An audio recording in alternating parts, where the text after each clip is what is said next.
Então, meu nome é Natália e eu faço parte do trio com Mônica Augusta e Lucas Marcílio. E hoje a gente vai falar um pouquinho sobre a diferenciação celular e sobre as células tronco. Então, para dar início, o que é a diferenciação celular, né? O que esse termo significa? Então, a diferenciação celular, ela é o processo pelo qual as células se tornam especializadas para realizar uma determinada função no organismo. E após essas transformações pela qual ela passa, a sua morfologia e fisiologia vão ser definidas.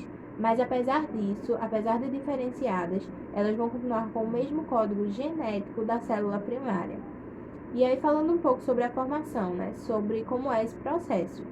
Então, com a fecundação de um único óvulo por um espermatozoide, a vida vai se iniciar formando uma primeira célula que vai passar pelo processo de divisão, até chegar a uma quantidade de 8 células. Todas elas vão ter as mesmas informações gênicas da célula primária, né? E, no entanto, vão exercer funções distintas no organismo exatamente por causa da expressão gênica. Isso significa que cada tipo diferente de célula, ela possui a inibição ou a ativação de determinados grupos de genes, que são responsáveis por definir a função de cada uma delas. Então, essa expressão gênica, ela controla 4 processos para que a célula ela origine perfeitamente o embrião. O primeiro desses processos é a proliferação celular. E o que consiste essa proliferação celular? Ela garante que muitas células sejam produzidas. E em seguida a gente tem a especialização celular. E essa especialização ela permite que as células se expressem de uma forma diferenciada para poderem exercer as suas funções. E agora, para dar continuidade, o Lucas Marcílio vai falar um pouco sobre os outros dois tipos de processos, né? E vai dar uma conclusão à diferenciação celular. Entre as células. Promove a coordenação e o comportamento das células em relação às células vizinhas. Movimentação celular. Possibilita que as células se organizem próximo às células com características em comum para a formação dos tecidos e órgãos. A primeira diferenciação acontece quando o embrião possui aproximadamente 100 células. Nesse caso, as células que se encontram na parte externa passam a ser responsáveis pela formação dos anexos embrionários. E as células que ficam na parte interna, também passando pelo processo de diferenciação, passam a ser células troncos pluripotentes, que são responsáveis e capazes de formar todos os tecidos.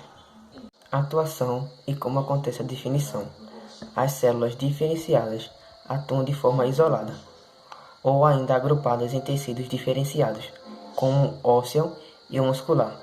Não se sabe ao certo qual comando as células recebem para o seu processo de especialização, porém sabe-se que a definição acontece durante o crescimento do embrião para a formação de seus tecidos. Sabe-se também que é um processo terminal, ou seja, não possui reversão.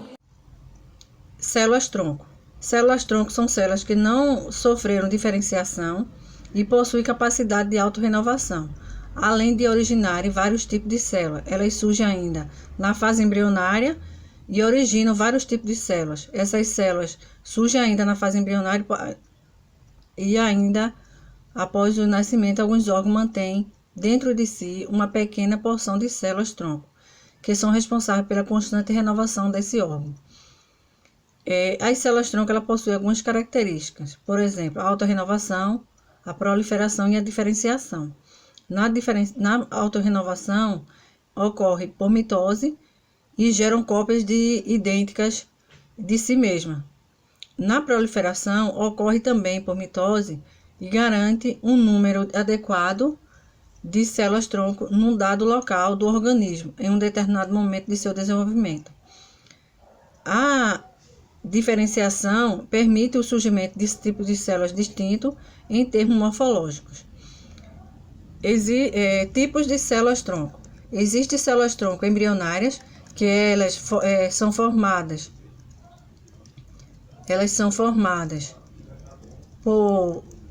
no início do desenvolvimento embrionário e possuem grande capacidade de diferenciação. Elas podem dar origem a qualquer tipo de células.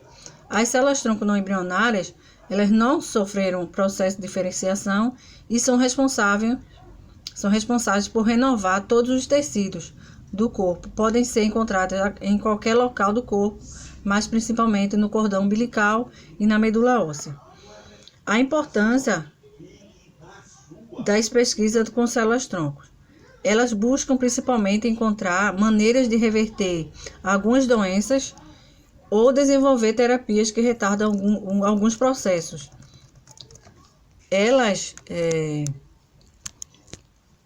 O maior interesse científico está nas células-tronco embrionárias, porque elas têm uma maior capacidade de diferenciação.